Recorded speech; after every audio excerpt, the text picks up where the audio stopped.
Greetings, fanboys and fangirls. Jared here with another video from Fanboys Forever.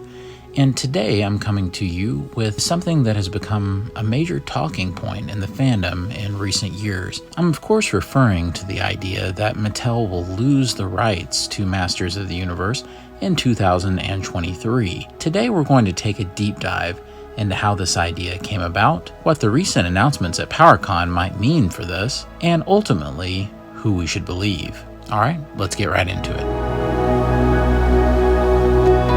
Before we can discuss this whole idea, it's important for us to understand who Toy Guru even is. Toy Guru is Scott Neitlich. He was the brand manager at Mattel for several lines there, especially their collector-centric lines. That included the DC Universe Classics line, which I was a completist collector of at that time, as well as the Masters of the Universe Classics line. Toy Guru was also one of the main driving forces behind the Mattel Collector direct-to-consumer website. Here they sold lots of different items that were meant to be direct-to-consumer, like Ghostbusters and DC Comics and Masters, as well as several others, even Back to the Future item. It was sort of a mishmash of different things, and they even did some Voltron stuff there for a while. But Toy Guru was very much the guy who was in charge of most of the lines that were being offered there, and at one time or another, it seemed to have his finger on every adult collector brand at Mattel. However, during his tenure, Toy Guru had alluded to the idea that Mattel may not have an exact legal grasp on Masters of the Universe, as we all assumed rightfully that they did. Toy Guru was always sort of implying that there was more to the rights than people realized, and finally, in the beginning of 2017, after he had left the company, here's what he had to say. Mattel sold the rights, and he's speaking of MOTU here, in the 90s. We paid a royalty on every Masters of the Universe Classics figure. I know because I ran the P&L. The only odd loophole was letting Mattel still use the copyright line, but even that goes away in 2023. And then he even provided like a little infographic thing with kind of a joke at the end that Mattel had sold the rights to Hallmark. Hallmark then was absorbed into entertainment rights. That was absorbed into Classic Media, which was absorbed into DreamWorks, which was absorbed into Universal. And basically what Toy Guru was eventually just flat out saying, they're the ones who control Masters of the Universe, and that Mattel signed this agreement after they thought that Masters was totally done after New Adventures, so they could sell the rights off to a company in a bizarre deal that would leave them without the rights by 2023. So that's what Toy Guru said. Now, as soon as he made this statement, lots of people had quite a bit of pushback on this and were very confused because we were all under the impression for many, many years that Masters was free and clear owned by Mattel. In one of the forums, I think the famous Masters of the Universe artist Emiliano Santalucia, and I hope I pronounced his name correctly and hope I didn't butcher that too badly, he had done lots of Masters art and did some packaging art and comic book art for Masters over the years. He truly has always done a great job with it. I think that he represents the other side of the argument because this was his direct response to Scott Toy Guru Neitlich. Hi Scott, Emiliano here. I understand you may have been out of the loop for some time now, but don't know what this information about Universal comes from. Masters of the Universe is currently owned by Mattel and Classic Media / DreamWorks. DreamWorks owns entertainment rights to MOTU and Princess of Power and acts as a licensing agent for Mattel regarding these two brands. You should know, as this is a deal that was signed while you were still the brand manager. I've been putting together packaging for some MOTU products not later than a few weeks ago, and the legal line that I put there still says this: Masters of the Universe and associated trademarks are owned and used under license from Mattel Incorporated. 2016 Mattel Incorporated, all rights reserved, under license to Classic Media. DreamWorks Animation has been recently purchased by NBC Universal, but that happened in 2016, long after the deal with Classic Media was signed and after you left. So my best guess is that you're confusing DreamWorks with Universal, but still, Mattel owns MOTU. I'm sure Mattel is paying DreamWorks some fees because of the deal mentioned before, but they didn't give away their ownership. So this kind of represents the other side of the argument here, that there's no way that they would have given away their rights to Masters of the Universe. And when you think about it, it is hard to believe this idea that Mattel, for a quick buck in the early 90s, would have sold off Masters, especially when you go back and look at the early 90s. where Mattel had absolute dominance in the toy aisle thanks to Hot Wheels and especially Barbie, which was going through something of a renaissance in the early 90s. It doesn't seem likely that Mattel would be desperately trying to get some money by selling off their biggest brand less than 10 years before that, when Masters of the Universe had actually outsold Barbie in those years. So it all seems very unlikely. But then later we saw Toy Guru himself actually double down on this. After 2023, Universal gets it all, which means Hasbro or anyone can bid to make He-Man toys. Heck, for a while Hasbro was going to buy DreamWorks, and if that happened, Mattel would have been paying Hasbro royalties for Masters of the Universe classics. How crazy is that? Then there were many other people who tried to clarify the situation by saying that Classic Media was an IP management company. Now, an IP management company helps you navigate different opportunities for your intellectual property. In other words, they're the people that would set up deals perhaps with other companies to maybe expand the brand presence for whatever the intellectual property was. In this case, She-Ra, Princess of Power, and Masters of the Universe. So in other words, it would be them that would make deals with, say, movie studios who might be interested, or animation groups. And in a way that you would just be paying them a fee, not because they owned it, but because you had made a deal with them to where they could manage that property for you and all of the entertainment opportunities that come with it, almost as if you hired an agent for He-Man. And when you look at it like that, it also sort of supports the idea that, hey, maybe Toy Guru was just mixed up about this piece of information, and the fee that they were paying was more to cover the cost of those sorts of services, and certainly not any kind of ownership. But perhaps the biggest piece of evidence that kind of more definitively proves that Mattel does indeed own Masters of the Universe is the lawsuit that happened in 2014 against Mattel. This lawsuit was filed by Donald Glut, who is a brilliant writer and was so prolific in so many brands that we love, and I give him all the credit in the world for all the concepts that he created in those original mini comics. And that's the thing, he was the original author of those mini comics for He-Man, the first 4, and he established many of the tropes and things about the brand that we know and love today.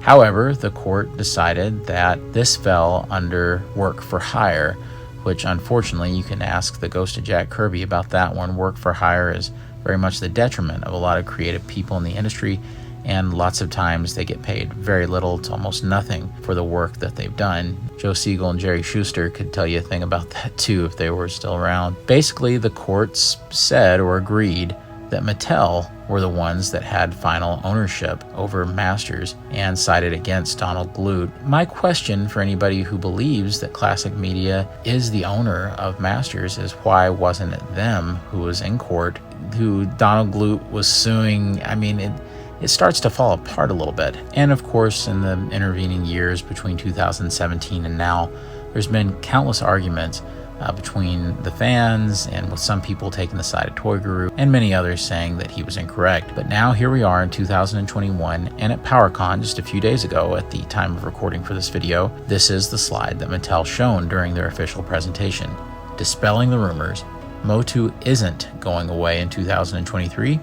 There are no plans to discontinue Origins. It's slightly damning when you look at this slide because both of these ideas originated from Toy Guru.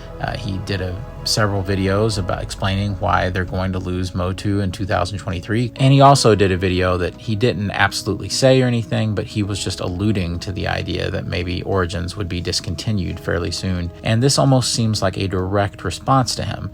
Now, I did see fans online who were sort of aggravated that Mattel didn't take this opportunity to flat out say, hey, we own Masters of the Universe free and clear, don't listen to anybody else. And instead, some people are saying this is still a little vague, but I just don't interpret it as being all that vague.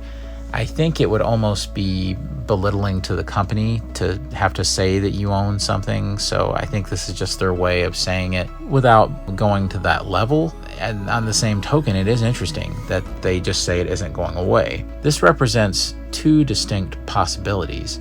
This either means that Scott Toy Guru Neitlich was correct, but his information was outdated, and eventually Mattel reached some sort of deal to extend their ownership of MOTU, or at least extend their first look rights at toys beyond 2023. But the other way to look at this is that this is a complete rebuttal of everything that Toy Guru has said, which leads me to the final question. Was Toy Guru being purposely malicious? Or was this an honest mistake? Or is he right? I'm going to say, and this is just me having no professional experience, and Toy Guru is way ahead of me on that one, I don't think he's correct. I really don't. Because I cannot imagine a reality where a deal was made that would be so unfavorable to the original creator of, at one time, a huge brand, and it is building back up. It may not ever be as big as it was in '84 or so, but that doesn't really pass the common sense test for me. Do I think Toy Guru was being malicious? No. And now it's time to talk about something that I think has gone away on the internet, and that is giving people the benefit of the doubt. I don't mean giving Toy Guru the benefit of the doubt and saying that he's absolutely 100% correct, because I think he might not be here. But I do believe that he would not just say this just to get back at Mattel because he still wanted to be there or something, or he's mad about Origin's success or something like that. It just doesn't make any sense, and especially considering why would you give an exact date like that just so that you can basically be hung out to dry when that date comes and then nothing happens, like what you said, and essentially it's already happened to him. So he must have truly believed this to have been putting it out there for as long as he did. So I do not think that this was an intentional thing. I think it has more to do with him being more the creative director of the brand and less having to do with finances and rights and legalities and all of that. I also think it's very important for us to consider something else. Whenever anybody expresses what their favorite era of the brand is, it seems like the vast majority of people say that it is the Masters of the Universe Classics era, and that's the same for me. It was definitely my favorite version of the toys. Now, I love Origins, but it's not quite that level of Masters of the Universe Classics. And hey, Masters of the Universe Classics was not perfect, and certainly Matty Collector was not perfect. It was always something, it seemed like, and there was just a constant amount of outrage and ill will in the fan base at that time. It was actually really exhausting. What I'm trying to get at is that Toy Guru, Scott Neitlich, was the one who was in charge of that brand. And regardless of how any of this turns out, he was the brand manager of, without a doubt, my favorite toy line of all time, Masters of the Universe Classics. And DC Universe Classics was no slouch either. So I do think this is a case of giving credit where credit is due. Do I think that everything was perfect and that line was managed the exact right way 100% of the time? No, of course not. Nobody's perfect. But I thank Scott for bringing us what was an excellent line. He did a wonderful job. I think overall it is amazing the way that the line turned out, and I'm very thankful to him for that. I do think that there is a little bit of a tone of maybe just reckless hatred and abandon at Scott for some of these statements. I don't think that they were coming from a malicious place, and I know the old saying about the road to hell being paved with good intentions, but I do think that his intentions matter here. And if he's wrong, then for goodness sake, just let it be, and we'll all just keep enjoying MOTU from here on out. I think Mattel is way too smart to have given away the rights. It's just my take, and who knows, maybe I'll be proven wrong and Toy Guru will be proven right eventually. Because as we've seen in this video, sometimes it is dangerous to pick that one hill to die on. Guys, I sure do appreciate you watching. Of course, be sure to subscribe so you don't miss out on any future Masters of the Universe videos. Our channel has experienced a lot of success lately, and it's all thanks to Masters of the Universe fans. And of course, I would love to hear your opinions about all of this down below in the comments. Do you think that Toy Guru is flat out wrong? Do you agree with him in some way? Do you think that maybe he has a point here? I know that I didn't cover all of my bases in this video.